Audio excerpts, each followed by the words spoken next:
মণ্ডল, যার audio viral হয়েছে আইসিকে ধমক এবং অকথ্য ভাষায় গালিগালাজ। এবার ক্ষমা চাইলেন অনুব্রত মণ্ডল। দলের নির্দেশে ক্ষমা চেয়ে চিঠি অনুব্রত মণ্ডলের। চিঠিতে কি উল্লেখ করেছেন অনুব্রত মণ্ডল, শুনুন প্রথমে। পশ্চিমবঙ্গের পুলিশ মন্ত্রী মাননীয় মুখ্যমন্ত্রী মমতা বন্দ্যোপাধ্যায় পুলিশের সাধারণ কর্মী থেকে একজন বড় অফিসার, সবাই দিদির কাছের মানুষ, তাদেরকে অপমান করার কথা ভাবতে পারি না। সাম্প্রতিক ঘটনায় আমি দুঃখিত। দিদির পুলিশের কাছে একবার কেন 100 বার ক্ষমা চাইতে পারি। আসলে আমি নানা রকম ওষুধ খাই। দিদির পুলিশের বিরুদ্ধে কেউ কোনো অভিযোগ করলে মাথা গরম হয়ে যায়। সত্যি আমি দুঃখিত, কিন্তু আপনাদের ভাবতে হবে 3টে মহকুমা বোলপুর, সিউড়ি, রামপুরহাটে বিশাল মানুষের মহামিছিল দেখে কারা ভয় পেল?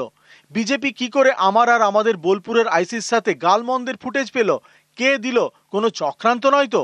তবুও আমি বলছি, কোনো পুলিশ বন্ধু আমাকে ভুল বুঝলে আমি দুঃখিত ও ক্ষমা প্রার্থী। আবির ঘোষাল রয়েছে আমার সঙ্গে, আবিরের সঙ্গে কথা বলবো। দলের নির্দেশে ক্ষমা চেয়ে চিঠি কেশর, এবং চিঠিতে কি উল্লেখ করেছেন সেটা আপনারা দেখলেন। আবির রয়েছে আমার সঙ্গে। আবির, চিঠিতে দুটো দিক রয়েছে, একদিকে পুলিশের কাছে ক্ষমা চাওয়ার দিক, অন্যদিকে এই যে মহামিছিল, সেই মিছিল দেখে কারা হিংসা করছে, ঠিক কাদের বোঝাতে চাইলেন অনুব্রত মণ্ডল?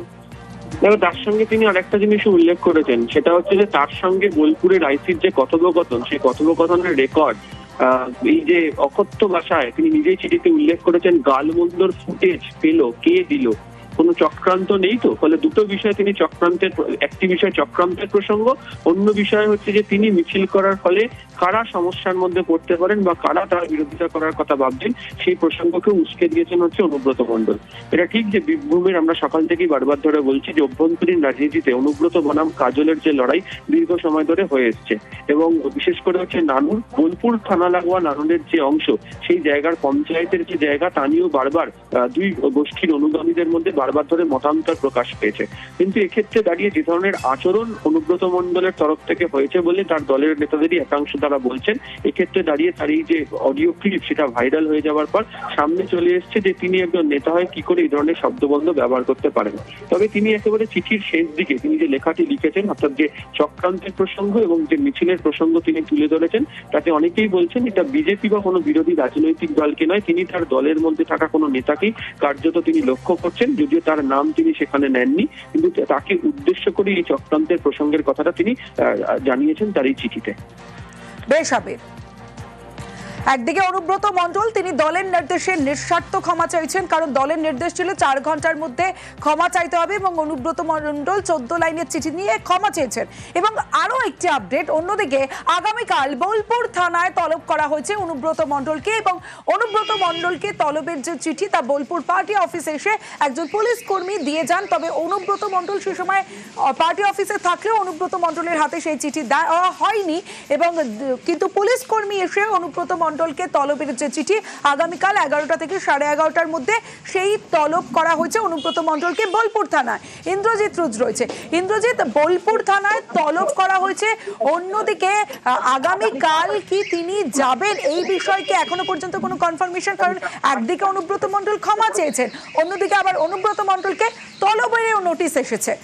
ইন্দ্রজিৎ, দেখো, একদম যেটা বলে রাখবো, অনুব্রত মণ্ডল দলের যে শৃঙ্খলা রক্ষা কমিটি রয়েছে তার কাছে যেমন লিখিতভাবে ক্ষমা চাওয়া, অর্থাৎ তৃণমূলের যেমন বলা হয়েছিল ক্ষমা চাওয়ার কথা, সেই মতো কিন্তু ক্ষমা চেয়েছেন। যদিও পুলিশ সুপার আনন্দী যেটা জানিয়েছিলেন যে তার আইসি লিটন হালদারের সঙ্গে অকথ্য ভাষায় গালিগালাজের কথোপকথন যে প্রকাশ হয়েছে, সেটা নিয়ে তদন্ত হবে এবং পুলিশ কেস করবে, অর্থাৎ মামলা রুজু করবে। আর সেই মামলা রুজু করার জন্যই কিন্তু অনুব্রত মণ্ডলকে ইতিমধ্যেই বোলপুরে যে দলীয় কার্যালয় রয়েছে সেখানে এসে একজন পুলিশ কর্মী তিনি কিন্তু জানিয়ে গেছেন, এবং তাকে যে কালকে যে যেতে হবে তার নোটিশ কিন্তু দিয়ে যাওয়া হয়েছে, এমনটাই কিন্তু পুলিশ সূত্র মারফত খবর। এবং বেলা 11টা থেকে 11:30টার মধ্যে তাকে যেতে হবে, এইটাও কিন্তু খবর রয়েছে। যদিও অনুব্রত মণ্ডল সেই নোটিশ নিজে হাতে নেননি, পার্টি অফিসে অন্য একজন কর্মী ছিলেন, তাদের হাতে দিয়ে গেছে, এমনটাই কিন্তু জানিয়েছে যে পুলিশ কর্মী এসেছিলেন দিতে, তিনি কিন্তু এমনটাই জানিয়ে গেছেন। বেশ ইন্দ্রজিৎ, একদিকে ক্ষমা চেয়েছেন অনুব্রত মণ্ডল, কারণ দলের নির্দেশে ক্ষমা চেয়ে চিঠি দিয়েছেন। আইসিকে ফোনে কদর্য গালাগালি, ফোন ও অডিও বিতর্কে রীতিমতো শোরগোল, এবং তারপরেই দলের নির্দেশ ছিল 4 ঘন্টার মধ্যে নিঃশর্ত ক্ষমা চাইতে হবে, এবং 14 লাইনের চিঠি, এবং সেই চিঠিতে অনুব্রত মণ্ডল ক্ষমা চেয়েছেন। অন্যদিকে কাল, অর্থাৎ আগামীকাল বোলপুর থানায় তিনি বোলপুর থানায় তলব করা হয়েছে অনুব্রত মণ্ডলকে। তবে অনুব্রত মণ্ডল যে ক্ষমা চেয়েছেন সেই ভিডিও এই মুহূর্তে এক্সক্লুসিভ। যেসব কর্তারা আছেন, বড় কর্তারা সবাই আছেন, সবাই দিদিকে ভালোবাসেন এবং পুলিশকে আমি প্রচন্ড সাহায্য করি। পুলিশকে আমি ভালোবাসি প্রথম থেকেই। পুলিশ বিপদে পড়লে পুলিশের পাশে আমি দাঁড়াই। পুলিশকে গাল দেওয়ার কথা আমি কোনদিন ভাবতেই পারি না। পুলিশকে গাল কেউ যদি দেয় আমি তাকে অপমান করি, এটা আমার বরাবরকার স্বভাব। এবং পুলিশের যখনই যে কোনো এসপি হোক, এসডিপি হোক, অ্যাডিশনাল এসপি হোক, যারা আমাকে যখনই যা বলেছে যে এটা দেখে দিন, আমি দেখে দিয়েছি। পুলিশের পাশে সবসময় লোক দিয়ে যেমন করে হোক আমি তার কোনো ঝগড়াঝাটি করতে দিই না। আমি খুব দুঃখিত, কারণ আমি ওষুধ ফষুধ ডাকতে খাই তো অনেক ঘুমের, আর আমি এখন 10টার সময় ঘুমিয়ে যাই এবং ঘুমের ট্যাবলেটও খাই। সেই সময় ঘুমটা ভেঙেছে। নুরুল যে ছেলেটা আমাদের খুব ঘি দেওয়ার খুব ভালো ছেলে, ওর বাবা বলতো আমাদের দল করতো, বাবার করার পর ও দল করে, খুব নিরীহ ছেলে, ভালো ছেলে। ওকে যখন শুনি যে মেরে পা হাত ভেঙে দিয়েছে, আমার মনটা খুব খারাপ।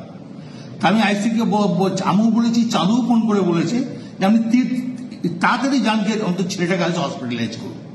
তো উনি আমাকে একটা অন্য ধরনের কথা বলেছে, সেটা আমি আর বলতে রাজি নয়। তখন আমি নিজের রাগ সামালতে পারিনি, এটা স্বাভাবিক আমি বলেছি। এর জন্য আমি দুঃখিত, আমি ক্ষমা প্রার্থী। এটা যদি স্বাভাবিক আমার মুখ থেকে এই কথাটা বেরোনো উচিত নয়, তার জন্য আমি দুঃখিত এবং ক্ষমা প্রার্থী। ইন্দ্রজিৎ রোজ রয়েছে আমার সঙ্গে, ইন্দ্রজিতের সঙ্গে কথা বলবো। ইন্দ্রজিৎ, এই মুহূর্তে যে এক্সক্লুসিভ ভিডিও অনুব্রত মণ্ডলের যে অ্যাপোলজি অর্থাৎ ক্ষমা চাওয়ার যে ভিডিও আমরা নিউজ 18 বাংলার দর্শকদের শোনালাম, সেখানে অনুব্রত মণ্ডল বলছেন তিনি পুলিশকে ভালোবাসেন, পুলিশকে সাহায্য করেন, পুলিশের সঙ্গে থাকেন, কিন্তু তিনি হঠাৎ করে ওই আইসি তাকে এমন একটা কথা বলেছেন যে কথা তিনি এই মুহূর্তে বলতে চাইলেন না, তাই তিনি রেগে গিয়ে এই প্রসঙ্গ বলেন। কতটা তাৎপর্যপূর্ণ? একদমই যেটা বলে রাখবো, অনুব্রত মণ্ডলের যে ভিডিও বার্তা বা যে ভিডিওটি এই মুহূর্তে দেখানো হচ্ছে নিউজ 18 বাংলায় এক্সক্লুসিভ হিসেবে, সেই ভিডিও বার্তায় কিন্তু অনুব্রত মণ্ডল যেমন চিঠিতে বলেছেন, অর্থাৎ যে নানা ধরনের তিনি ওষুধ খান বা মাথা গরম ছিল, তো অর্থাৎ ঘুম থেকে উঠেই তিনি কিন্তু একটা ফোন পান এবং তার যে কর্মীকে মারধর করা হয়েছে সেই বিষয়টা যেমন তিনি উল্লেখ করেননি, যদি সেই বিষয়টার কারণেই যে তার মাথা গরম হয়ে গেছিল এবং তার কর্মী অর্থাৎ তাকে যে মারধর করা হয়েছে সেই বিষয়ে তিনি যখন তাকে জানাচ্ছিলেন বা আইসিকে জানিয়েছিলেন, তখন হয়তো কোনো কথা বলেছিলেন, এমনটাই কিন্তু তিনি দাবি করেছেন। যদিও সে কি কথা বলেছিলেন আইসি সেই বিষয়টা কিন্তু এখনো পরিষ্কার নয়। আর তারপরই দেখা গেল কি যে একদম অনুব্রত মণ্ডল যে ক্ষমা চেয়েছেন, যে ভাইরাল ভিডিও ইতিমধ্যেই কিন্তু সবার সম্মুখে চলে এসেছে এবং অনুব্রত মণ্ডল যেমন চিঠি লিখে ক্ষমা চেয়েছেন, অন্যদিকে কিন্তু ভিডিও বার্তার মাধ্যমেও ক্ষমা চেয়েছেন, সেই বিষয়টা কিন্তু একদমই পরিষ্কার। বেশ, আরো একবার অনুব্রত মণ্ডল যে ক্ষমা চাইলেন সেই ভিডিও বার্তা আরো একবার নিউজ 18 বাংলার দর্শকদের জন্য। যেসব কর্তারা আছেন, বড় কর্তারা সবাই আছেন, সবাই দিদিকে ভালোবাসেন এবং পুলিশকে আমি প্রচন্ড সাহায্য করি। পুলিশকে আমি ভালোবাসি প্রথম থেকেই। পুলিশ বিপদে পড়লে পুলিশের পাশে আমি দাঁড়াই। পুলিশকে গাল দেওয়ার কথা আমি কোনদিন ভাবতেই পারি না। পুলিশকে গাল কেউ যদি দেয় আমি তাকে অপমান করি, এটা আমার বরাবরকার স্বভাব। এবং পুলিশের যখনই যে কোনো এসপি হোক, এসডিপি হোক, অ্যাডিশনাল এসপি হোক, যারা আমাকে যখনই যা বলেছে যে এটা দেখে দিন, আমি দেখে দিয়েছি। পুলিশের পাশে সবসময় লোক দিয়ে যেমন করে হোক আমি তার কোনো ঝগড়াঝাটি করতে দিই না। আমি খুব দুঃখিত, কারণ আমি ওষুধ ফষুধ ডাকতে খাই তো অনেক ঘুমের, আর আমি এখন 10টার সময় ঘুমিয়ে যাই এবং ঘুমের ট্যাবলেটও খাই। সেই সময় ঘুমটা ভেঙেছে। নুরুল যে ছেলেটা আমাদের খুব ঘি দেওয়ার খুব ভালো ছেলে, ওর বাবা বলতো আমাদের দল করতো, বাবার করার পর ও দল করে, খুব নিরীহ ছেলে, ভালো ছেলে। ওকে যখন শুনি যে মেরে পা হাত ভেঙে দিয়েছে, আমার মনটা খুব খারাপ। তা আমি আইসিকে আমিও বলেছি, চাঁদু ফোন করে বলেছে যে আপনি তাড়াতাড়ি যান, যে অন্তত ছেলেটাকে আজ হসপিটালাইজ করুন। তো উনি আমাকে একটা অন্য ধরনের কথা বলেছে, সেটা আমি আর বলতে রাজি নয়। তখন আমি নিজের রাগ সামালতে পারিনি, এটা স্বাভাবিক আমি বলেছি। এর জন্য আমি দুঃখিত, আমি ক্ষমা প্রার্থী। এটা যদি স্বাভাবিক আমার মুখ থেকে এই কথাটা বেরোনো উচিত নয়, তার জন্য আমি দুঃখিত এবং ক্ষমা প্রার্থী। অনুব্রত মণ্ডল দুঃখিত, ক্ষমা প্রার্থী, এমনটাই ভিডিও বার্তায় তিনি জানালেন যে এই ধরনের কথা বলা তার উচিত হয়নি, তিনি দুঃখিত, তিনি ক্ষমা প্রার্থী, এমনটাই ক্ষমা চাইলেন অনুব্রত মণ্ডল। একদিকে ভিডিও বার্তায় ক্ষমা চাইলেন অনুব্রত মণ্ডল, অন্যদিকে দলের নির্দেশে ক্ষমা চেয়ে চিঠিও দিয়েছেন অনুব্রত মণ্ডল, যেখানে চিঠিতে 14 লাইনের চিঠিতে তিনি পুলিশ বন্ধুর কাছে ক্ষমা চেয়েছেন এবং একাধিক বিষয়ও সেই চিঠিতে তুলে ধরেছেন। অন্যদিকে ভিডিও বার্তায় ক্ষমা চেয়েছেন অনুব্রত মণ্ডল এবং তার সঙ্গে আরো একবার জানিয়ে রাখি, আগামীকাল বোলপুর থানায় তলব করা হয়েছে অনুব্রত মণ্ডলকে।